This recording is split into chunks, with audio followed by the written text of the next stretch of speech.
I'm about to tell you something that will completely change how you experience anger. But first, you need to understand why you've been approaching this wrong your entire life. You think anger is something that happens to you, that people make you angry, that circumstances cause your frustration. And because you believe this lie, you've spent years trying to control the wrong thing. You've tried to avoid difficult people. You've tried to create the perfect circumstances. You've tried to get everyone to behave the way you want them to. And it hasn't worked, has it? That's because you've been looking in the wrong direction. The real answer is somewhere you'd never expect. Here's the truth nobody wants to hear. You've given your power away. You've handed the remote control of your emotional state to someone who probably isn't even thinking about you anymore. While you're stewing in anger and frustration, they've moved on with their day, and you're left carrying this weight, this tension, this storm inside your mind that affects your productivity, your relationships, and your peace. But what if I told you there's another way? What if you could encounter these same situations, the rude people, the unfair circumstances, the disappointments, and remain completely unbothered, not because you've become cold or indifferent, but because you've developed something far more powerful: emotional mastery. This isn't about suppressing your feelings or pretending everything is fine. It's about understanding where emotions actually come from and reclaiming the control you've unconsciously given away. It's about building an inner fortress that remains peaceful no matter what chaos swirls outside. Today you're about to embark on a journey. Not a journey to some distant place, but an inward expedition to discover the unshakable calm that's been inside you all along. Comment: I'm ready, if you're done letting other people control your emotional state. Let's see who's actually committed here. Think of someone you admire who seems to glide through life's difficulties with grace. Maybe it's a mentor, a friend, or even a character from history. They face the same human challenges: disrespect, setbacks, criticism, but somehow they don't crumble, they don't explode, they remain centered. They're not superhuman. They haven't eliminated difficult people from their lives or found some magical circumstance where nothing ever goes wrong. Instead, they've learned something crucial. Your emotional state is an inside job. The ancient Stoics understood this thousands of years ago. Marcus Aurelius, one of the most powerful men in the world as Roman emperor, wrote in his private journal, "You have power over your mind, not outside events. Realize this, and you will find strength." That realization is your call to adventure. Right now, in this moment, you're standing at a threshold. On one side is the old pattern of reactivity. On the other side is freedom. Let's cross it together. Lesson 1. Take complete ownership of your emotions. The first step into this new territory requires radical honesty. Nobody makes you angry. Nobody makes you upset. I know that sounds harsh, especially when someone has genuinely wronged you. But here's the distinction that changes everything. People can do things you don't like, things that are objectively wrong or hurtful, but your emotional response to those actions belongs entirely to you. Viktor Frankl, a psychiatrist who survived Nazi concentration camps, discovered something profound in the midst of unimaginable suffering. He observed that between what happens to you and how you respond, there's a gap, a space. And in that space lives your greatest power, the power to choose your response. When you blame others for how you feel, you're essentially saying, "I have no control here. I'm a victim of whatever anyone decides to do or say." But when you take ownership, you're declaring, "I may not control what happens, but I absolutely control what it means to me and how I respond." This doesn't mean you excuse bad behavior. It doesn't mean you become a doormat. It means you stop outsourcing your emotional well-being to people and circumstances that are inherently unreliable.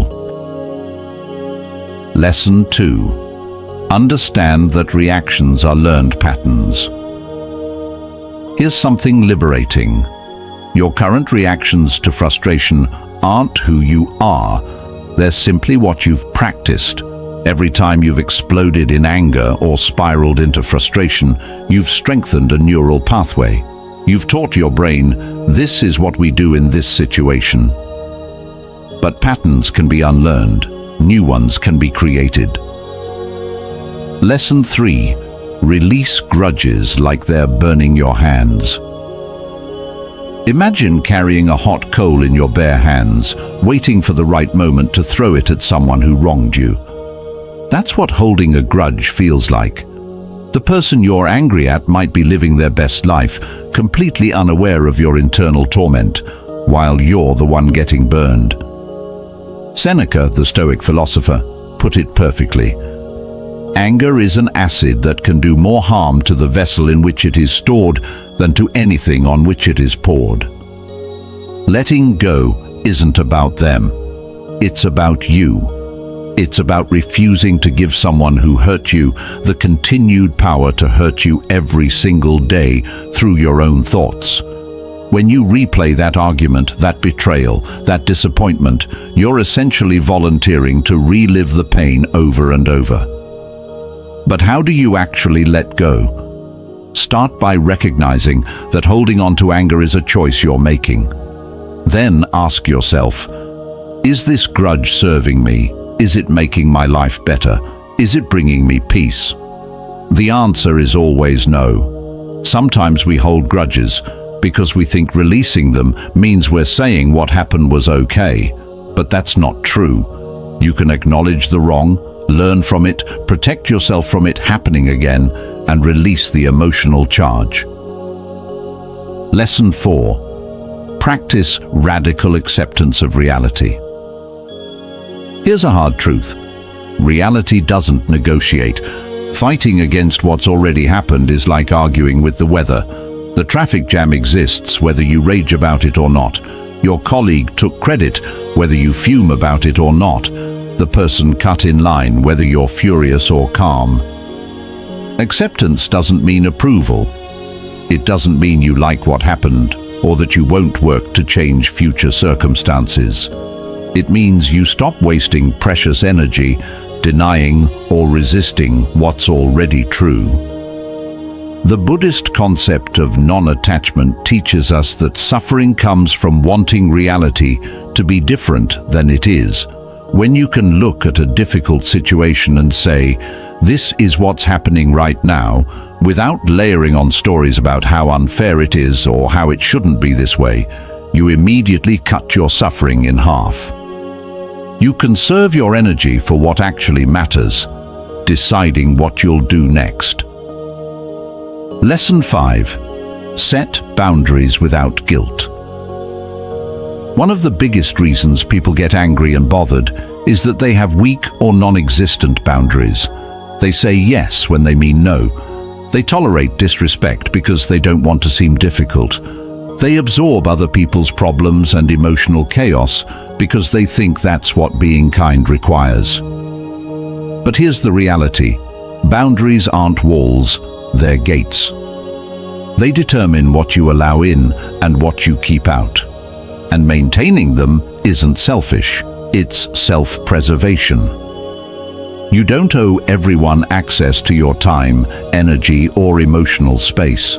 You don't have to answer every call, respond to every demand, or engage with every provocation. When someone repeatedly disrespects you, crosses your clearly stated limits, or drains your energy, you have every right to distance yourself. The key is to set boundaries calmly and clearly, not from a place of anger, but from a place of self-respect. You don't need to justify them excessively. You don't need to get drawn into debates about whether your boundaries are reasonable. Reasonable to whom? They're your boundaries. They exist to protect your peace and well-being. Practice saying these phrases. That doesn't work for me. I'm not available for that. I need to step back from this conversation. Notice how you don't have to be angry or aggressive to assert yourself. You can be firm and kind simultaneously. Lesson 6. Protect your energy, like it's sacred. Your emotional energy is finite. Every day, you wake up with a certain amount of it, and how you spend it determines the quality of your life. When you allow every annoyance, every rude comment, every petty drama to drain you, you're left depleted for the things and people that actually matter. Start thinking of yourself as the guardian of your own energy. Ask yourself regularly, is this worth my energy? Does engaging with this situation, this person, this argument serve my highest good? Sometimes the most powerful response to someone trying to bother you is no response at all. Not because you're afraid of confrontation, but because you've decided they haven't earned your energy. There's a subtle but crucial difference between avoiding conflict out of fear and choosing not to engage out of wisdom. Learn to recognize energy vampires, people who consistently leave you feeling drained, frustrated, or upset. Minimize your exposure to them when possible. When it's not possible, like with co-workers or family members, learn to interact with them while maintaining an internal shield.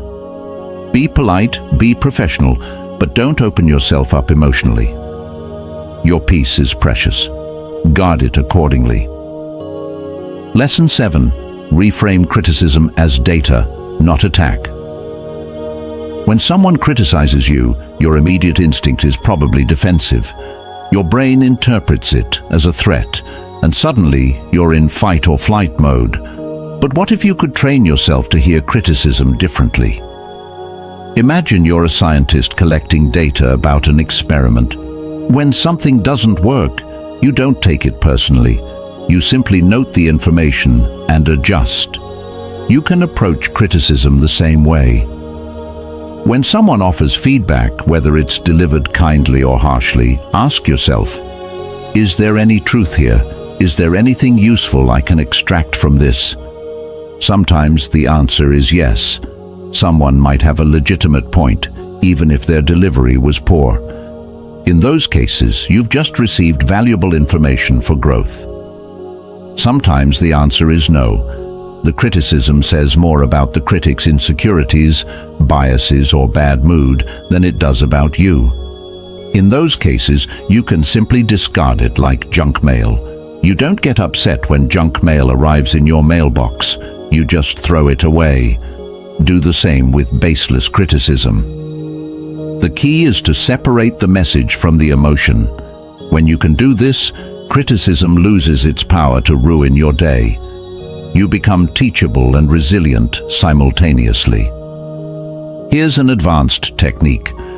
Thank people for their feedback, even when it stings. Not sarcastically, but genuinely. Because whether the criticism is valid or not, you're practicing something powerful. You're training yourself not to need everyone's approval. You're demonstrating that your sense of self isn't so fragile that it shatters under scrutiny. Lesson 8. Choose your battles wisely. Not every wrong needs to be righted. Not every insult needs to be addressed. Not every person needs to be corrected, educated, or put in their place. In fact, most don't. There's an old saying, don't wrestle with pigs.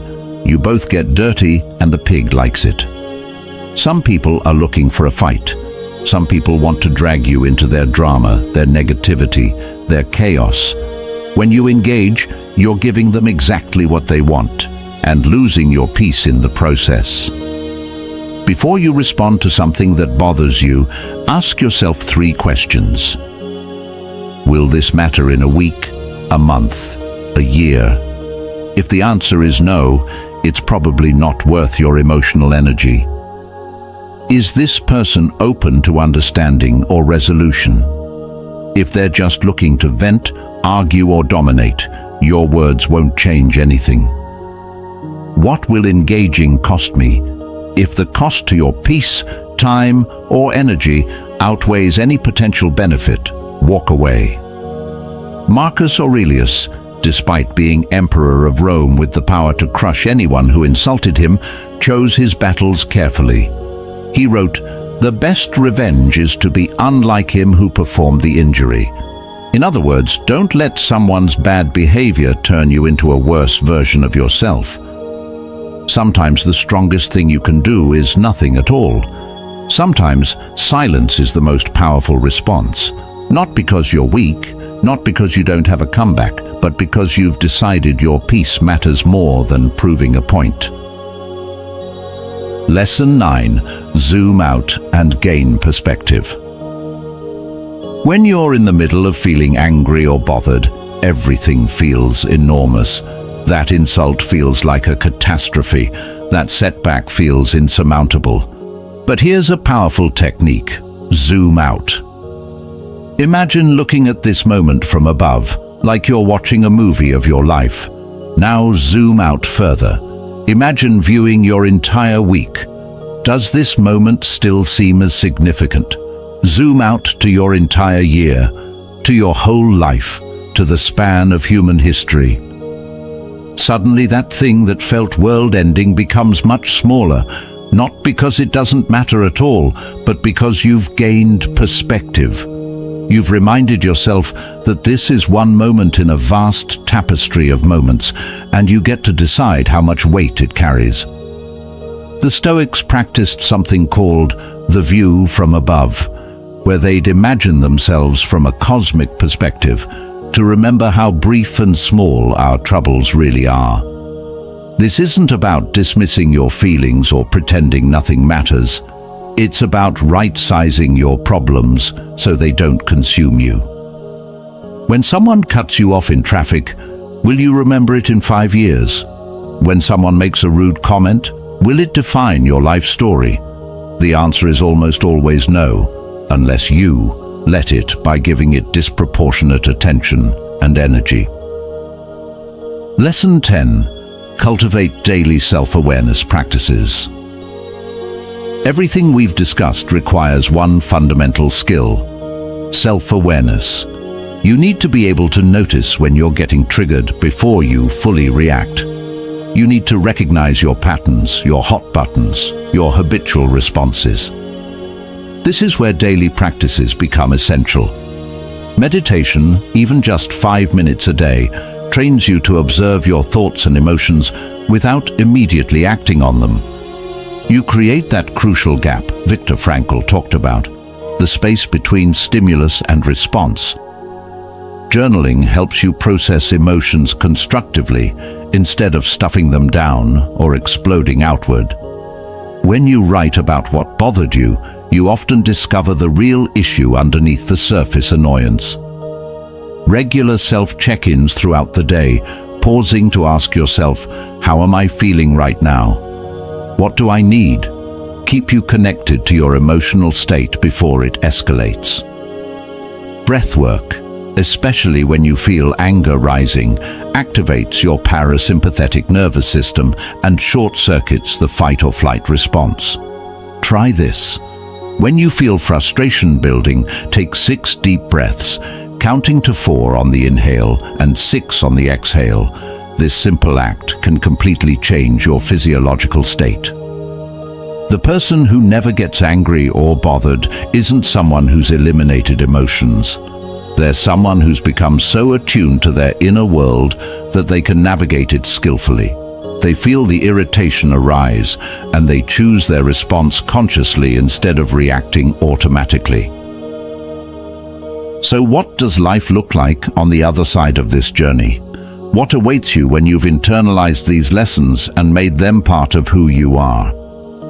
You wake up feeling lighter. Someone's bad mood at breakfast doesn't infiltrate your entire morning.